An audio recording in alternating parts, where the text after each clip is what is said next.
So after years of preparation I have been working hard அப்படின்னு சொல்லலாம்.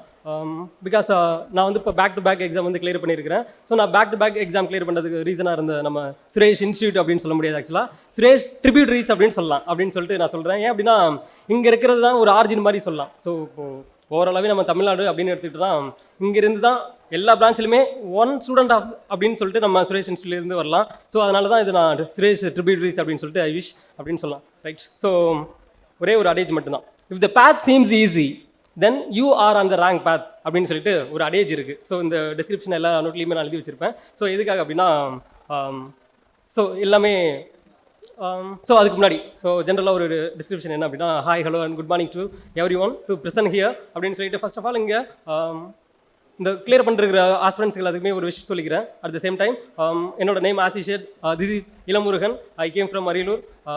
So அங்கே தான் என்னோட ஜேர்னி பிகின் ஆகிடுச்சு அப்படின்னு சொல்லலாம். அங்கே தான் என்னோட டிகிரிமே எல்லாமே கம்ப்ளீட் பண்ணேன். ஸோ என்னோட ஸ்கூலிங்ஸ் எல்லாமே ஸோ என்னோட ஊர் வந்து சின்ன ஒரு ஹாம்லெட் அப்படின்னு சொல்லலாம். ஸோ ஹாம்லெட் மீன்ஸ் ஒரு சின்ன வில்லேஜ் தான், வில்லேஜுக்கு கீழே இருக்குல்ல. ஸோ அந்த ஏரியா தான் என்னோட ஊர் பேர் அப்படின்னு சொல்லலாம். ஸோ நான் படித்தது எல்லாமே பியூர் கவர்மெண்ட் ஸ்கூல் தான். ஸோ ஊராட்சி ஒன்றிய துவக்கப்பள்ளி வைப்பம் அப்படின்ற ஒரு ஊர்லேருந்து தான் என்னோட ஜேர்னி வந்து ஸ்டார்ட் ஆகிடுச்சு. எண்டில் வந்து நான் university college of engineering Ariyalur, அது எண்டிலுமே நான் அரியலூரில் தான் படித்து முடித்தேன் அப்படின்னு சொல்லலாம். ஸோ எல்லாமே நான் கவர்மெண்ட் ஸ்கூலில் தான் ஃபுல்லாகவே என்னோட ஜேர்னி எல்லாமே கம்ப்ளீட் ஆகிடுச்சு அப்படின்னு சொல்லலாம். எக்ஸப்ட் என்னோட டிப்ளமோ கிராஜுவேட்ஸ் மட்டும் தான். ஸோ அதுக்கு ஒரு சின்ன ஒரு ஃப்ளாஷ்பேக் இருக்குது. ஸோ அதை மட்டும் சொல்கிறேன். என்ன அப்படின்னா ஸோ நான் 10th நல்ல ஓரளவுக்கு ஜெனியூனான ஒரு மார்க் தான் எடுத்திருந்தேன், 404 அப்படின்னு சொல்லலாம். ஸோ இப்போ கம்பேர் பண்ணும்போதெல்லாம் எல்லாம் நிறைய மார்க்ஸ் வந்து எடுத்துருக்காங்க. ஸோ 404 தான் 10th நான் எடுத்திருந்தேன். ஸோ அப்போ என்ன பண்ணாங்க அப்படின்னா ஓகே அந்த எங்கள் ஊரில் வில்லேஜ்லேயே ஒரு ஃபஸ்ட் மார்க் அப்படின்னு சொல்லலாம். எங்கள் ஊர் சின்ன ஊர் தானே. ஸோ அங்கே நிறைய பீப்புள்ஸ்லாம் அந்தளவுக்கு ஒரு ஸ்டடீஸில் வந்து ஃபோக்கஸ் பண்ண மாட்டாங்க. பட் நான் கவர்மெண்ட் ஸ்கூலில் தான் படித்தேன் ஆஸ் யூஷுவல் 10th. ஸோ அங்கேயுமே ஒரு நல்ல மார்க் ஸ்கோர் பண்ணியிருந்தேன் அப்படின்னு சொல்லலாம். பட் என்ன பண்ணிட்டாங்க அப்படின்னா வீட்டில் சும்மா தனியாக அவங்களாம் என்ன பேசிட்டு இருக்காங்க அப்படின்னா ஒரு நல்ல ஸ்கூலில் சேர்த்து விடலாம் அப்படின்னு சொல்லிட்டு சேர்த்து ட்ரை பண்ணிட்டு இருந்தாங்க. பட் இதில் முடிஞ்சிச்சு அப்படின்னா மறுபடியும் கவர்மெண்ட் ஸ்கூல் தான். எங்கள் அரியலூர் டிஸ்ட்ரிக்டோட மறுபடியும் கவர்மெண்ட் ஸ்கூல்லேயே 11th 12th எல்லாமே அங்கே வந்து விட்டுருந்தாங்க ஆக்சுவலாக. ஸோ அங்கே படிக்கும் போது என்ன ஆயிடுச்சு அப்படின்னா 12th மார்க் ரொம்ப கம்மியாயிடுச்சு. 10th மேனேஜ் பண்ணி வந்துட்டேன். பட் 12th என்னால் ஸ்டடிஸ் அந்தளவுக்கு படிக்க முடியல. ஸோ அங்கே அப்போ என்னோட 12th ஆம்பிஷன் என்ன அப்படின்னா சரி இன்ஜினியரிங் படிக்கலாம் அப்படின்னு சொல்லிட்டு ஒரு பேஷனேட்டாக இருந்துச்சு எப்போதுமே. ஸோ இன்ஜினியரிங் படிக்கலாம் அப்படின்னு சொல்லிட்டு சொன்னதுக்கப்புறமா ஸோ மார்க் ரொம்ப டவுன் ஆகிடுச்சு. 12th அரௌண்ட் 700 தான் வந்துச்சு.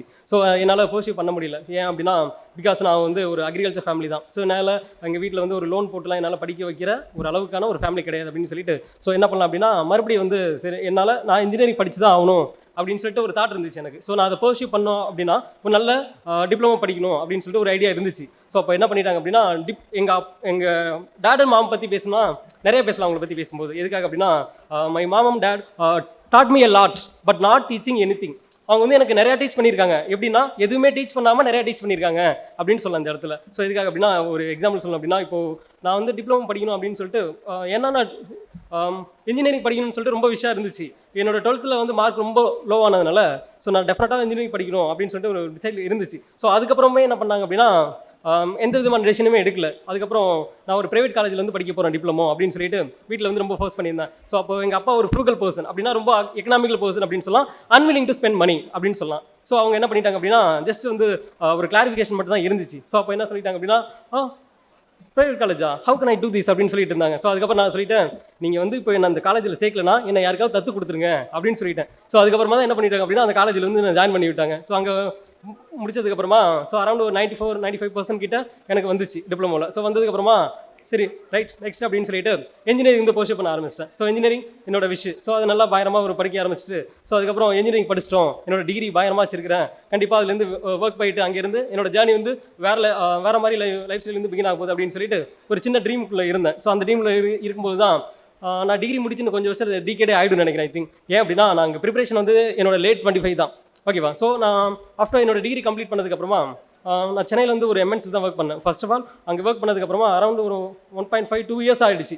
அங்கே அந்த ஜேர்னி வந்து அதுவுமே ஒரு சூப்பர் குட்டாக போயிட்டு இருந்துச்சு.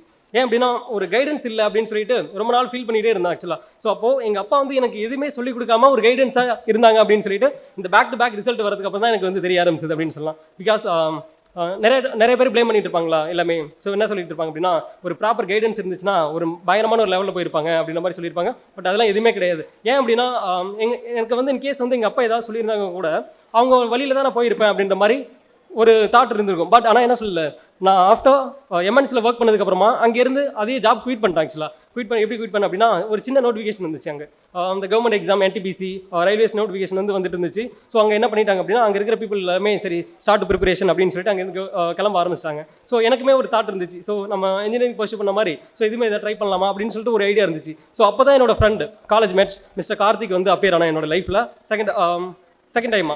ஓகே, ஸோ அவன் தான் இந்த பேங்க் அப்படின்னு சொல்லிட்டு ஒரு ஐடியா பிச் பண்ணது அவன் தான். ஒரு சீடை வந்து எனக்குள்ளே இம்ப்ளான்ட் பண்ணது மிஸ்டர் கார்த்திக் தான் அப்படின்னு சொல்லுங்க இந்த சுச்சுவேஷனில். ஸோ அதுக்கப்புறமா என்ன பண்ணேன் அப்படின்னா, ஒரு எல்லாமே முடிவு பண்ணிட்டாங்க எல்லாமே. ஸோ எல்லாமே வெளில போகிறாங்க அப்படின்னு சொல்லிட்டு. ஸோ நான் என்ன பண்ணியிருந்தேன் அப்படின்னா, சார் நம்மளும் படிக்க போயிடலாம் அப்படின்னு நானும் முடிவு பண்ணிட்டேன். ஸோ எங்கள் வீட்டில் நான் எப்போதுமே எதுவுமே நான் ஏதாவது படிக்க போனாலும் சரி, நான் ஏதாவது கேட்டாலும் சரி, நான் படிக்கலனாலும் சரி, எதுவுமே என்ன கேட்க மாட்டாங்க. டில் நவ் என் ஸ்கோர் கேட்க மாட்டாங்க, எங்கள் வீட்டில் படிக்க சொல்ல மாட்டாங்க. ஏன்னா எங்கள் டேட் வந்து ஒரு 10th வரலும் படிச்சிருந்தாங்க அந்த டைமில். இப்போ மில்லேனியல் பேரண்ட்ஸ் அப்படின்னு சொல்லுவாங்களா. ஸோ மில்லேனியல் பேரண்ட்ஸ் அப்படின்னா 1980 1996 வரலும் இருக்கிறவங்க வந்து மில்லேனியல் பேரண்ட்ஸ். எங்கள் டேட் வந்து ஆக்சுவலாக 1965 அந்த ரேஞ்சில் தான் அவங்களோட பர்த் இயர் இருக்குது அப்படின்னு நினைக்கிறேன். ஸோ அவங்களாம் என்ன பண்ணலாம் அப்படின்னா, எனக்கு எந்த ரெஸ்ட்ரிக்ஷனுமே கொடுக்கல. எப்போதுமே நான் படித்தாலும் சரி படிக்கலனாலும் சரி, மார்க் அதிகமாக நான் என்ன மார்க் எடுத்திருக்கேன், என்ன படிக்கிறேன், ஈவன் எங்கள் அம்மாக்கெல்லாம் எதுவுமே தெரியாது. அவங்க என்ன சொல்லுவாங்க அப்படின்னா, நீ ஏதாவது நல்ல ஸ்டேஜுக்கு போயிடணும், அது மட்டும் தான் அவங்க மைண்டில் இருக்குது. எங்கள் அம்மா எதுவுமே படிக்கவே இல்லை. ஸோ ஓகேவா, ஸோ எல்லாமே ஃபார்மஸ் தான். ஸோ நானும் ஃபார்மஸ் அப்படின்னு சொல்ல அந்த இடத்துல. ஸோ அவங்க எதுவுமே படிக்கவே இல்லையா. ஸோ அப்போது என்ன ஒரு நல்ல இதுக்கு மட்டும் போகலாம் அப்படின்ற மாதிரி தான் சொல்லியிருந்தாங்க. பட் ஆல்மோஸ்ட் வந்துட்டு நினைக்கிற அந்த டைமில் ரைட். நெக்ஸ்ட் வந்து எங்கள் டேட் பற்றி சொல்லணும் அப்படின்னா, எந்த விதமான ரெஸ்ட்ரிக்ஷனுமே எனக்கு எதுவுமே கிடையாது. ஓகேவா. So I have 1 brother and 2 sisters அப்படின்னு சொல்லலாம். என்னோட 2 சிஸ்டர்ஸும் ரொம்ப இந்த இடத்துல அவங்கள மிஸ் பண்ணுறேன் அப்படின்னு நினைக்கிறேன். எங்கள் டேட் வந்து அன்வில்லிங் டு ஸ்பெண்ட் மணி அப்படின்னு சொல்லிட்டு நான் ரொம்ப ஃப்ரூகலான ஒரு பர்சன் அவங்க. ஸோ என்னோட ஃபினான்ஷியல் எல்லா கண்டிஷன்ஸ் எல்லாத்தையுமே எனக்கு வந்து அந்த சுச்சுவேஷன் ரொம்ப காம்ப்ளிகேட்டாக இருக்க பார்த்துக்கிட்ட என்னோட சிஸ்டர் மிஸ் பிரியங்கா. ஓகேவா. ஸோ பிரியங்கா அவங்க தான் ரொம்ப ஹெல்ப்ஃபுல்லாக இருந்தாங்க எனக்கு ஃபினான்ஷியலாக அப்படின்னு சொல்லலாம் அந்த ஸ்டேஜில். நெக்ஸ்ட் வந்து பேக் டு அந்த ஒர்க் அப்புறமா அந்த எக்ஸ்பீரியன்ஸ் சொல்லிடுறேன். ஸோ என்ன ஒர்க் அந்த டைமில் என்ன பண்ணிட்டாங்க அப்படின்னா, எல்லாமே படிக்க ஸ்டார்ட் பண்ணிட்டாங்க அங்கே இருக்கிற கலீக்ஸ் எல்லாமே, என்னோட கம்பெனி எக்ஸ்பீரியன்ஸில் எல்லாமே. ஸோ நான் அங்கே கம்பெனியில் ஒர்க் பண்ணதுக்கப்புறமா என்ன நடந்துச்சு அப்படின்னா, அங்கே இருக்கிற பசங்க எல்லாமே படிக்க ஸ்டார்ட் பண்ணிட்டாங்க, அங்கங்கே போயிட்டாங்க. ஸோ அப்பயுமே என்ன பண்ணிட்டேன் அப்படின்னா, ஒரு 3 month சேலரி மட்டும் நான் ஹோல்டு பண்ணி வச்சிட்டேன். அப்போ சரி வீட்டுக்கு சென்ட் பண்ண வேணாம் அப்படின்னு சொல்லிட்டு ஒரு 3 months சேலரி ஹோல்டு பண்ணி வச்சுட்டு நேராக நான் ஒர்க்கில் ஜாயின் பண்ணதும் எங்கள் வீட்டில் எப்படின்னா கால் பண்ணவே மாட்டாங்க எப்போதுமே. எனக்கு அது ஆக்சுவலாக பிடிக்காது. ஏன்னா ஒரே இன்ஃபர்மேஷன் என்னோட வேர் அபவுட்ஸ் மட்டும் நான் சொல்லிடுவேன், இங்கே இருக்கிறேன், இங்கே இது மாதிரி ஒர்க் பண்ணிட்டு இருக்கேன். ஸோ சென்னையில் நான் என்ன ஒர்க் பண்ணுறேன் என்னெல்லாம் எதுவுமே தெரியாது. சென்னையில் நான் ஒர்க் பண்ணுறேன் அவ்வளோதான். ஸோ அதே போல் நான் அங்கேருந்து ஜாப் குயிட் போகிறேன் அப்படின்னு சொல்லிட்டு வீட்டில் எதுவுமே நான் இன்ஃபார்ம்லாம் பண்ணவே இல்லை. நான் படிக்க போகிறேன் அப்படின்னு சொல்லவே இல்லை எதுவுமே. ஸோ அங்கேருந்து என்ன பண்ணிட்டேன் அப்படின்னா, ஒரு 3 months சேலரி மட்டும் ஹோல்ட் பண்ணி வச்சிட்டேன். ஸோ அங்கேருந்து நான் தனியாக தான் எப்போதுமே self help is the best help அப்படின்னு சொல்லுவாங்களா, எப்போதுமே என்னை கேர் பண்ணிக்கிறதுல ரொம்ப கான்ஃபிடென்ட்டாக இருப்பேன் அப்படின்னு சொல்லலாம். பிகாஸ் என்னோட ஃப்ரெண்ட்ஸ் எல்லாமே அங்கே இருக்கிற பசங்க எல்லாமே கிளம்பி வந்துட்டாங்க படிக்கிறதுக்காக. நான் அங்கேருந்து வரும்போதே எல்லாமே ஆல்மோஸ்ட் அவங்களுடைய ஸ்டடீஸே முடிஞ்சிருச்சு அப்படின்னு சொல்லலாம் அந்த பீரியடில். ஸோ அவங்க வரும்போது மறுபடியும் நான் அங்கே தனியாக தான் வர மாதிரி ஆயிடுச்சு. அந்த journey begins with my self அப்படின்னு சொல்லலாம். ஸோ அங்கேருந்து தனியாக வரும்போது மறுபடியும் இங்கே என்ன நடக்குது என்ன பண்ணுறது அப்படின்னு தெரியல. ஸோ மறுபடியும் நான் அங்கே வந்து ஃபீஸ் கட்டிட்டு ஸோ அப்புறமா தான் வீட்டில் வந்து இன்ஃபார்ம் பண்ணியிருந்தேன். என்ன அப்படின்னா, இது மாதிரி நான் சுரேஷ் இன்ஸ்டியூட் வந்துட்டேன், எங்கே அப்படின்னா தூத்துக்குடி வந்துருக்கிறேன் படிக்கிறதுக்கு. ஓ படிக்க போயிட்டியா அப்படின்னு கேட்டாங்க. ஆமாம் என் ஜாபு அதை விட்டாச்சு அப்படின்னு சொல்லிட்டு நேரம் அங்கே வந்துட்டேன். ஸோ அப்போ வீட்டில் எதுவுமே சொல்ல, சரி ஓகே உன் விஷயம் தான் அப்படின்னு சொல்லிட்டாங்க. ஏன்னா எங்கள் பேரண்ட்ஸ்லாம் எதுவுமே சொல்ல மாட்டாங்கல்ல, எதுவுமே எனக்கு தெரியும் அவங்க எதுவுமே சொல்ல மாட்டாங்க அப்படின்னு சொல்லிட்டு. ஏன் அப்படின்னா எங்கள் அம்மா அடிக்கடி சொல்லுவாங்க, நீ தான் வந்து வீட்டில் லாஸ்ட்டு, நீ அந்த 3 பேருக்கான ரெஸ்பான்சிபிள் வாங்கிட்டு தான் இருக்குது அப்படின்ற மாதிரி சொல்லியிருப்பாங்க. எப்போவுமே அவங்க ஃபர்ஸ்ட் 3 members வந்து அவங்க பிலீவ் பண்ண மாட்டாங்க. பட் அவங்க ஃபர்ஸ்ட் 3% தான் அவங்களுக்கு பிடிக்கும், என்ன பிடிக்காது அந்த அளவுக்கு அப்படின்னு சொல்லலாம். ஓகே ஏன் அப்படின்னா, எதுக்காக அவங்கள பற்றி இப்படி கிரிட்டிசைஸ் பண்ணுறேன் அப்படின்னா, அவங்களை யாருமே நாங்கள் கூட்டிகிட்டு வரல. ஸோ அதனால தான் கொஞ்சம் ஃப்ரீயாக பேசுகிற மாதிரி இருக்குது. இல்லைனா அவங்க வந்து ரெஸ்பெக்டட் மாம், ரெஸ்பெக்டட் டாட், இவங்க தான் என்ன ஹெல்ப் பண்ணாங்க அப்படின்னு சொல்ல முடியாதுல்ல. சரி ரைட். ஸோ அதனால தான் கொஞ்சம் ஓப்பனாக பேசிகிட்டு இருக்கிறேன். ஓகேவா ரைட். நெக்ஸ்ட் அதுக்கப்புறமா என்ன நடந்துச்சு அப்படின்னா, ஸோ இங்கே வந்தாச்சு, ஜாயின் பண்ணியாச்சு. அதுக்கப்புறமா என்னோட ஃப்ரெண்டு தான் கார்த்திக் தான் எல்லாமே இந்த ஐடியா வந்து பிச் பண்ணியிருந்தான். ஸோ கண்டிப்பாக நீ கிளியர் பண்ண முடியும், ஏன்னா you have the potential to clear the exam அப்படின்ற மாதிரி நிறையா எனக்கு வந்து மோட்டிவேஷன்லாம் கொடுத்துட்டு இருப்பான். ஸோ நான் நிறைய டைம் ஆக்சுவலாக நான் முன்னாடியே கிளியர் பண்ணுறதுக்கு நிறைய சான்சஸ் எல்லாம் இருந்துச்சு. பட் என்ன நடந்துச்சு என்னோட லைஃப்பில் என்ன நடந்துச்சு அப்படின்னா, ஸோ அச்சீவர்ஸாக இருந்தாலும் சரி, இப்போ கிளியர் பண்ணுறதுக்கு இருந்தாலும் சரி, எல்லாத்துக்குமே என்ன அப்படின்னா கிவ் அப் அப்படின்ற ஒரு இன்ஸ்டிங்க்ட் நமக்குள்ளே இருக்கவே கூடாது எப்போதுமே. ஈவன் வந்து அந்த பாத் சீன்ஸ் லைக் ஹார்டாக இருந்தாலும் சரி, கிவ் அப் அப்படின்ற ஒரு இன்ஸ்டிங்க்ட் இருக்கவே கூடாது நம்மள்ட்ட அப்படின்னு சொல்கிறேன். அந்த இடத்துல ஏன் அப்படி சொல்கிறேன் அப்படின்னா, இப்போ நான் 2021 அரௌண்ட் சம்திங் அங்கேருந்து என்னோட ப்ரிப்பரேஷன் வந்து ஸ்டார்ட் ஆயிடுச்சு. எக்ஸாக்டாக சொல்லணும் அப்படின்னா, ஸோ ஃபர்ஸ்ட் ஆஃப் ஆல் இங்கே நான் கிளாஸ் மேட்ச் அட்டன் பண்ணதுக்கப்புறமா ஏன்னா நான் ஆஃப்டர் ஜாப் குயிட் பண்ணதுக்கப்புறமா எனக்கு வந்து என்ன நடக்குது அப்படின்னே தெரியாது. ஜஸ்ட் இங்கிலீஷ் மட்டும் வச்சுட்டு வரேன், கண்டிப்பாக ஏதாவது பண்ணிடலாம் அப்படின்னு சொல்லிட்டு. இங்கே வந்து வரும்போது கிளாஸ் மேட்ச்சில் என் ஃப்ரெண்டு வந்து முன்னாடி நிற்கிறான். ஏன்னா டிப்ளமோ படிச்சுட்டு இருந்தேன். என் ஃப்ரெண்டு என்ன பேங்க்கா அப்படின்னு கேட்டான். இல்லை சும்மா மேக்ஸ் கிளாஸ் அட்டன் பண்ணலாம் வந்தான், மார்னிங் பஸ் தான் ராஜா சார் கூட தான் வந்திருந்தேன். ஸோ அவங்க தான் அந்த டைமில் வந்து ஸ்டார்ட் பண்ணியிருந்தாங்க. ஸோ அப்போது என்ன பேங்கிங் வரியா அப்படின்ற மாதிரி கேட்டுட்டு இருந்தான். ஏன் ஒய் நாட் அப்படின்னு கேட்டிருந்தேன். இங்கே மட்டும் வந்துடாத, ரொம்ப கஷ்டமாக இருக்கும் இந்த பாத் அப்படின்னு சொன்னான். ஸோ அப்போ தான் எனக்கு அந்த அடைஜே ஞாபகம் வந்து, if the path seems easy you are in the wrong path அப்படின்ற மாதிரி சொல்லிட்டு அவன்கிட்ட சொல்லிட்டு சரி ஓகே ஹார்டாக இருக்கிற பார்த்து தான் இப்போ சூஸ் பண்ணணும், ஏன்னா ஈஸியாக இருந்தால் எல்லாமே அது ரொம்ப ஈஸியாக இருக்கும் அப்படின்னு சொல்லியிருப்பாங்க. ஸோ ஆக்சுவலாக நான் யூபிஎஸ்சி படிக்கணும் அப்படின்ற ஒரு மைண்ட் செட்டுமே எனக்கு இருந்துச்சு. பட் டியூ டு இந்த ஃபினான்ஷியல் ஸ்ட்ரகிள்ஸால தான் என்னால் அதை வந்து பர்சூ பண்ண முடியல அப்படின்னு சொல்லலாம். பட் அந்த பேஷனட் எப்போதுமே என்கிட்ட இருந்துச்சு ஆக்சுவலாக, எப்படி படிக்கலாம் என்னென்ன படிக்கலாம் அப்படின்னு சொல்லிட்டு.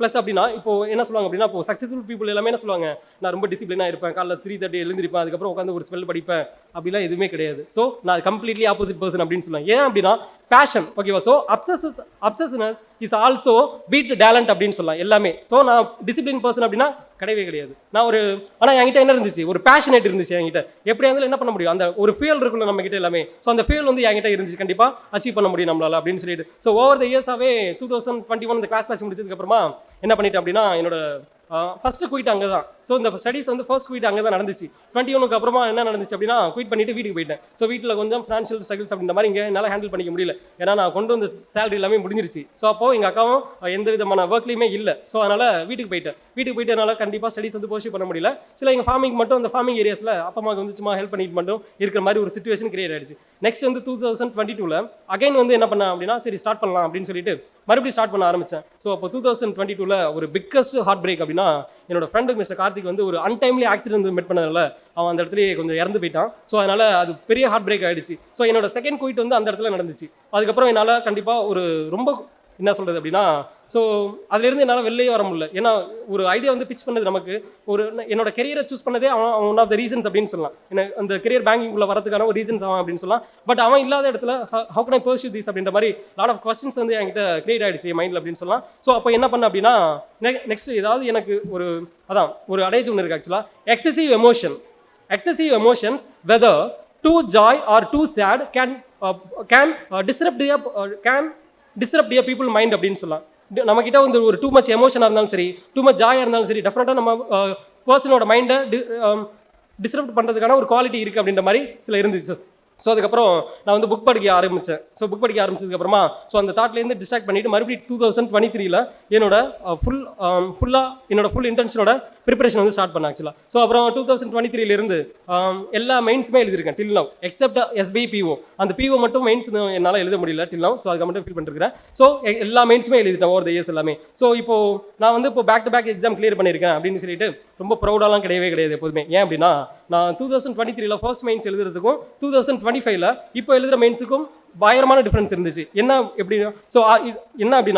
நடந்துச்சு அப்படின்னா, இப்போ எப்போதுமே வந்து என்ன பண்ணுவோம் அப்படின்னா, என்ன வந்து யார் செல்ஃப் கூடமே கம்பேர் பண்ணிக்கிறதே இல்லை டில் நவ்.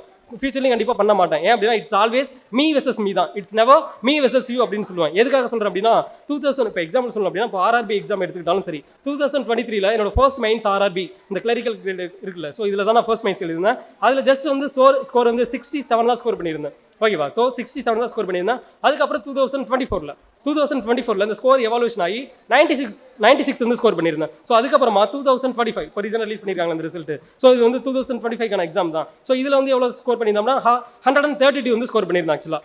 எதுக்கு இதோட எவல்யூஷன் எப்படி பார்க்குறேன் அப்படின்னா, ஸோ இந்த ரிசல்ட் வந்த உடனே தான் என்னோட ரெட்ரோஸ்பெக்டிவ்ல நான் கம்பேர் பண்ணிக்கிட்டேன். ஆக்சுவலாக நம்ம 2023 எப்படி இருந்தோம், அட் த சேம் டைம் 2026 இந்த இயரில் என்ன எப்படி நான் அப்டேட் பண்ணிக்கிட்டேன். It's always me versus me தான் எப்போதுமே சரி. ஸோ அந்த எவல்யூஷன் ரொம்ப கிரேட்ஃபுல்லாக இருந்துச்சு. ஸோ எப்போதுமே சரி, ஃபியூச்சர் ஆஸ்பிரண்டாக இருந்தாலும் சரி, இங்கே கிளியர் பண்ணவங்களாலும் சரி, கிவ் அப் அப்படின்ற ஒரு இன்ஸ்டிங்க்ட் எப்போதுமே நம்ம மைண்டில் இருக்கவே கூடாது ஆக்சுவலாக, ஓகேவா. நெக்ஸ்ட் வந்து அட் த சேம் டைம் நமக்கு பேஷனட்டாக எப்பயுமே இருக்கணும். ஸோ ஏன் அப்படின்னா, நான் 2023-24 நிறைய பார்ட் டைம் ஜாப் பண்ணிட்டு இருந்தேன் ஆக்சுவலாக. ஸோ பார்ட் டைம் ஜாப் பண்ணி தான் என்னோட எண்ட்ஸ் மீட் பண்ணுறதுக்காக, ஸோ என்னதான் என்னோட சிஸ்டர் வந்து எனக்கு ஃபினான்ஷியலாக சப்போர்ட் பண்ணாலுமே சில கண்டிஷன்ஸ்லாம் இருக்குல்ல, ஸோ அதெல்லாம் நான் மீட் பண்ணுறதுக்காக நான் பார்ட் டைம் ஒர்க் பண்ணிட்டு இருந்தேன் அப்படின்னு சொல்லலாம். ஸோ அதனால் கூட மேபி டிலே ஆகிடுச்சு அப்படின்னு கூட சில தாட்லாம் இருந்துச்சு. பட் எண்டில் இந்த ரிசல்ட் வந்து கம்பேர் பண்ணும்போது நான் எப்போ ஒரு டைம் ஃபெயில் ஆகும்போது என்ன நினைப்பேன் அப்படின்னா, ஏன்னா நான் லாட் ஆஃப் ஃபெயிலியர் பார்த்தாச்சு இல்லை, finally I failed the failure அப்படின்ற மாதிரி சொல்லலாம். ஏன் அப்படின்னா, நிறைய ஃபெயிலியர்ஸ் வந்து பார்த்தாச்சு ஓவர் த இயர்ஸாகவே. நிறைய எல்லா மைண்ட்ஸுமே அப்ரோச் பண்ணியாச்சு, ஈவன் இன்சூரன்ஸ் இருந்தாலும் சரி, வாட் எவர், ஓகே. ஸோ எல்லா மைண்ட்ஸுமே பார்த்தாச்சு. ஸோ அதனால் இனிமேல் ஒரு ஃபெயிலியர் வந்து என்ன அட்டாக் பண்ண முடியாது அப்படின்ற மாதிரி ஒரு வல்னரபிளான பர்சனாக இல்லாமல் மாறிட்டு, ரொம்ப ஸ்ட்ராங்காக பவர்ஃபுல்லான ஒரு பர்சனாகவே மாறிட்டு அப்படின்னு சொல்லலாம். Even right. நெக்ஸ்ட் வந்து ஸோ இந்த ஜானி ரொம்ப ஆடியஸ் ஜானி அப்படின்னு சொல்லலாம். ரொம்ப ஈஸியாக எதுவுமே கிடைச்சதில்லை. ஸோ முன்னாடி இருக்கிற மார்க்ஸ் ஸ்கோர் பண்ணும்போது என்னோட எவல்யூஷன் எப்படி இருந்துச்சு அப்படின்னு சொல்லிட்டு, இப்போ ப்ரெசென்ட்ல என்னோட தாட்ஸ் இருந்தாலும் சரி, டெசிஷன் மேக்கிங் இருந்தாலும் சரி, திங்கிங்காக இருந்தாலும் சரி, ரொம்ப கிளியராக இருக்குது அப்படின்னு சொல்லலாம். ஓகேவா. ஸோ எப்போதுமே கரண்ட் அவர்ஸ் இருந்தாலும் சரி, வாட் எவர் என்ன ரீட் பண்ணாலும் சரி, அது ரொம்ப ஹார்ட்ஃபுல்லாக படிக்கிறது அப்படின்னு சொல்கிற மாதிரி சொல்லியிருக்கோம். நெக்ஸ்ட் வந்து ஃபியூச்சர் ஆஸ்பிரண்ட்டுக்கு வந்து ஒரே ஒரு அட்வைஸ் மட்டும் கொடுத்துடலாம். என்ன பீஸ் ஆஃப் அட்வைஸ் தான் என்ன அப்படின்னா, பி எ மாடல் வேர்ப் அப்படின்னு சொல்லலாம். ஏன்னா நான் இங்கிலீஷ் கிளாஸ் எடுக்கிறேன்னா, ஸோ அதனால் இங்கிலீஷ் வந்து ரெஃபரன்ஸ் கொடுத்துலாம் அப்படின்னு சொல்லிட்டு ஃபியூச்சர் ஆஸ்பிரண்ட்ஸ் எல்லாமே be a modal verb. So modal verb அப்படின்றது என்ன அப்படின்னா, மாடல் வெப் வந்து நம்ம என்ன சொல்லலாம், can, could, will, would, shall, should அப்படின்னு சொல்லுவோம்ல இங்கிலீஷில். ஸோ மாடல் வுட்டா எதுக்காக இருக்க சொல்கிறேன் அப்படின்னா, ஸோ மாடல் வெர்பு தான் என்ன பண்ணும் அப்படின்னா, அந்த ரெஸ்பெக்டிவான சப்ஜெக்டை பொறுத்து நம்ம சேஞ்ச் பண்ணவே முடியாது. ஈவன் வந்து சப்ஜெக்ட் ப்ளூரலாக இருந்தாலும் சரி, நம்ம வெப் என்ன தான் யூஸ் பண்ண போகிறோம், மாடல் வெப் தான் யூஸ் பண்ண போகிறோம். அதே போல தான். ஸோ இங்கே ஈவன் வந்து சப்ஜெக்ட் சிங்குலர் ப்ளூரலாக இருந்தாலும் சரி, மாடல் வெப்பை தவிர மற்ற வெப்பில் யூஸ் பண்ணும்போது அது நம்ம சுச்சுவேஷன் மாற்றணும் இல்லை.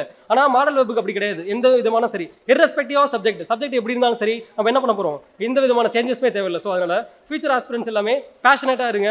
டிசிப்ளினாக இருக்கிறது வந்து செகண்டரி தான். ஃபஸ்ட்டு பேஷனேட்டாக இருங்க. At the same time habits ஃபார்மேஷனில் ரொம்ப க்ரூஷியலாக இருங்க. ஏன்னா ஹேபிட்ஸ் தான் நம்மளுடைய லைஃப் வந்து செதுக்குது அப்படின்ற மாதிரி நம்ம சொல்லலாம். ரைட். ஸோ இங்கே ஆஃப்டர் 10:30 பேட்சுக்கு அப்புறமா எனக்கு இங்கே வந்து சொல்லணும் அப்படின்னா, என்னோட ஃப்ரெண்ட்ஸுக்குலாம் ரொம்ப கம்மி தான் அப்படின்னு சொல்லுவேன். Because I don't have many friends since my childhood அப்படின்னு சொல்லலாம். பிகாஸ் காலேஜ் படிக்கும்போது சரி, என்னோட ஃப்ரெண்ட்ஸ் சர்க்கிள் ரொம்ப ஷார்ட் தான். ஸோ இங்கே வந்தாலும் சரி, ஆஃப்டர் 10:30 பேட்ச் வந்து மீட் பண்ணுறதுக்கு முன்னாடி என்னோட ஃப்ரெண்டு வந்து ஒருத்தன் குமரன் அப்படின்னு சொல்லிட்டு, he is out of syllabus அப்படின்னு சொல்லலாம், லைக் கார்த்திக் மாதிரி. ஸோ அவனை பார்த்ததுக்கு அப்புறமா தான் இந்த 10:30 கிளாஸ் எடுக்கிறதுக்கு ஒரு ஆப்பர்ச்சுனிட்டிஸ் வந்து எனக்கு கிடைச்சது அப்படின்னு சொல்லலாம், மெயின்ஸ் பேட்ச் எடுக்கிறதுக்காக. அட் த சேம் டைம் அதுக்கப்புறமா தான் அங்கே இருக்கிற ஸ்டாஃப் எல்லாமே மீட் பண்ணேன். ஸோ ஃப்ரெண்ட் அப்படின்றது அங்கே இருந்தால் கிரியேட் ஆகிடுச்சு அப்படின்னு சொல்லலாம். ஏன்னா இங்கே நான் 24 ஐ திங்க் இப்போ ஒரு 7 to 8 மந்த் தான் கிளாஸ் எடுத்துட்டு நினைக்கிறேன். ஸோ இதுக்கு முன்னாடி இந்த இன்ஸ்டியூட்டில் இவ்வளோ பேர் இருந்தாலுமே எனக்கு யாருமே அதிகமாக தெரியாது. பட் இங்கே ஓவர் த இயர்ஸ் அங்கே வரும்போது என்னோட ஃப்ரெண்ட்ஸ் சர்க்கிள் அப்படின்னு சொல்லிட்டு இந்த 11 to 12% வந்து எனக்குள்ள அட்மிட் பண்ணது ரொம்ப ஹாப்பியாக இருக்குது அப்படின்ற மாதிரி சொல்லலாம். ஏன் அப்படின்னா, என்னோட சின்ன வயசுலேருந்து எனக்கு அதிகமான ஃப்ரெண்ட்ஸ் சர்க்கிள்லாம் இல்லை அப்படின்ற மாதிரி. ஸோ திடீர்னு ஒரு 11 to 12 மெம்பர்ஸ் வந்து நம்ம லைஃப்பில் வந்து ஆட் பண்ணிக்கும் போது கொஞ்சம் பாசிட்டிவாக இருக்கிற மாதிரி இருந்துச்சு. ஏன்னா ஈவன் எல்லாத்துக்குமே ஒரு டவுனான சிச்சுவேஷன் இருக்குல்ல. ஸோ நான் மட்டும் அதுக்கு புதுசு இல்லை. ஸோ அவங்க டவுனான டைமில் இருந்தாலும் சரி, அதிகமான டைமில் இருந்தாலும் ஹாப்பியான டைமில் இருந்தாலும் சரி, ஸோ அவங்க வந்து அந்த way they helping me is absolutely grateful அப்படின்னு சொல்லலாம். அண்ட் 10:30 பேட்சுக்கு வந்து அவங்க கொடுக்குற அந்த எஃபோர்ட் ப்ரைஸ்லெஸ் அப்படின்னு சொல்லலாம். ஏன்னா ஒவ்வொரு பர்சனுக்கும் ஒரு இன்ஹெரண்டான ஒரு டேலண்ட் இருக்குல்ல. ஸோ அவங்க தே குவாலிஃபை ரைட். ஸோ அவங்க கண்டிப்பாக அவங்களுக்கான ஒரு ரெகக்னேஷன் இருக்கும் அப்படின்னு சொல்கிறேன். ஸோ ஆஸ் யூஷுவல் எல்லாமே பீப்புள் எல்லாமே ரிலக்டண்டாக இருக்கிறாங்க 10:30 பேட்ச் அப்படின்னு சொல்லிட்டு. பட் அதெல்லாம் கிடையாது. They are out of syllabus அப்படின்னு சொல்லலாம். பிகாஸ் 10:30 பேட்ச் அப்படின்னு ஸ்டார்ட் பண்ணுறதுக்காக நம்முடைய honourable founder distinguished Sukesh Samuel sir one of the reasons அப்படின்னு சொல்லலாம். பட் இந்த பேட்ச் வந்து சக்ஸஸ்ஃபுல்லாக கொண்டு போயிட்டு இருக்கிற நம்ம வழி சார் ரொம்ப தேங்க்ஃபுல்லாக இருக்குது அப்படின்னு சொல்லிக்கிறேன் இந்த ஸ்டேஜில். ரைட், அவ்வளோதான் ஆல்ரெடி பேசிட்டு நினைக்கிறேன். ஸோ எப்போதுமே சரி, ஃபியூச்சர் ஒரு ஆஸ்பிரண்ட் இருந்தாலும் சரி, இங்கே நம்ம அச்சீவர்ஸ் அப்படின்னு சொல்லிட்டு இருக்காங்களா. ஸோ எல்லாத்துக்குமே ஒரு பிக்கஸ்ட் தேங்க்ஸ் சொல்லிக்கிறேன். ஓகேவா. ஸோ எப்போதுமே சரி, நம்ம பாத் வந்து ஒரு டிஃபிகல்ட்டான பாத் சூஸ் பண்ணிட்டோம் அப்படின்னு சொல்லிட்டு எப்பயுமே ஃபீல் பண்ணாதீங்க.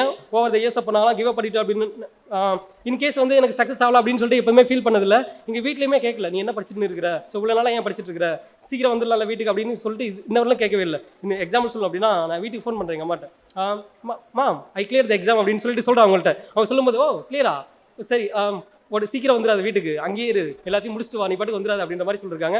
எங்கள் டேடிகிட்டையுமே அப்படி தான் சொல்கிறேன், கிளியரா, ஸோ ஓகே பரவாயில்ல, ஒன்றும் பிரச்சனை இல்லை அப்படின்ற மாதிரி சொல்லியிருக்காங்க. ஏன் அப்படின்னா, இப்போ சில பேரண்ட்ஸ்லாம் ரொம்ப எக்ஸ்பிரசிவாக இருப்பாங்களா. ஸோ இந்த அழுகிறது அந்த மாதிரி சில எமோஷன்ஸ்லாம் இருக்குல்ல, இங்கே எந்த எமோஷன்ஸுமே கிடையாது ஆக்சுவலாக. எல்லாமே ஏன் அப்படின்னா, அவங்களாம் ஒரு ஹார்டான ஒரு டைம்லேயே இருந்து வாழ்ந்துட்டு வந்துட்டாங்கல்ல. ஸோ அவங்களாம் 1965 அந்த ஏஜில் அவங்க வந்து அவங்க பர்த் இயர் அப்படின்னு சொல்லலாம். பட் அவங்களுக்கு இந்த எமோஷன்ஸ்லேருந்து சேடு, சோகம் எதுவுமே அவங்களுக்கு கிடையாது அப்படின்னு நினைக்கிறேன். But I really miss them anyway. So அவங்களுக்கு வந்து ஒரு டிஃப்ரெண்ட் ஸ்டேஜ் வந்து பிளான் பண்ணியிருக்கிறேன். பட் இந்த stage is absolutely dedicate to my 10:30 staff students. அந்த ஒரு பர்சனுக்காகவும், ஸோ அவங்க எப்போ ஜெயிச்சாலுமே அவங்களுக்காக நான் அந்த ஸ்டேஜில் ரெப்ரசென்ட் பண்ணுவேன் அப்படின்னு டெஃபினட்டாக சொல்கிறேன். ஸோ அவங்களோட வெற்றிக்காக வெயிட் பண்ணிட்டு இருக்கேன் அப்படின்ற மாதிரி சொல்லலாம். அந்த ஸ்டேஜில் டெஃபினட்டாக they have the potential to clear the whatever, எந்த எக்ஸாம் இருந்தாலும் சரி, இன்சூரன்ஸ் இருந்தாலும் சரி, பேங்கிங் எக்ஸாம் இருந்தாலும் சரி, தேர் ஜஸ்ட் ஒன் ஸ்டெப் அஹெட் அப்படின்னு சொல்லலாம், ஒன் ஸ்டெப் பிலோ அப்படின்னு சொல்லலாம். டெஃபினட்டாக அவங்களுக்கான பொட்டன்ஷியல் அவங்க வச்சிருக்காங்க. கிளியர் பண்ணுறதுக்கு ரொம்ப சான்சஸ் அதிகமாக இருக்குது. ஸோ அவங்களுக்காக அவங்க கிளியர் பண்ணதுக்கப்புறமா அவங்க ஸ்டேஜில் ஈவன் வந்து நான் ஜாப்ல இருந்தாலுமே ரெப்ரசென்ட் பண்ணுவேன் அப்படின்ற மாதிரி சொல்லிடுது. So thank you all. நெக்ஸ்ட் வந்து சுரேஷ் இன்ஸ்டியூட் வந்து ரொம்ப தேங்க்ஃபுல் அப்படின்ற ஒரு வேர்டு வந்து பத்தாது. ஏன் அப்படின்னா, ஸோ இங்கே வந்ததுக்கப்புறம் தான் என்னோட எவல்யூஷன்ஸில் இருந்து so how I perceive real problems அப்படின்ற மாதிரி நிறைய தெரிய ஆரம்பிச்சது என்னை பற்றி. ஸோ என்னை பற்றி ஃபுல்லாக அப்சர்வ் பண்ணுறதுக்காக. ஸோ இது வந்து ஒரு எக்ஸாம் அப்படின்னு சொல்லிட்டு நான் எப்பயுமே படிச்சதில்லை. ஈவன் ஸோ மார்க் ஸ்கோர் பண்ணுறதுக்காகவும் படிச்சதே இல்லை நான் ஆக்சுவலாக. ஸோ என்ன எப்படி இம்ப்ரூவ் பண்ணிக்கலாம், என்ன மட்டும் தான், it's always me versus me தான் எப்போதுமே. ஸோ என்ன எவல்யூஷன் பண்ணுறதுக்காக என்ன பண்ணலாம் அப்படின்னு சொல்லிட்டு ஸ்டார்ட் பண்ணது தான். ஸோ ஈவன் வந்து நான் ஆஃப்டர் ஜாப் வந்து குயிட் பண்ணதுக்கப்புறமா ரொம்ப ஸ்ட்ரகிளாக இருந்துச்சு. ஸோ எல்லா டைமும் நான் பேசும்போது ரொம்ப ஸ்ட்ரகிளாக தான் இருக்கும் ஆக்சுவலாக. ஸோ அதுக்கப்புறம்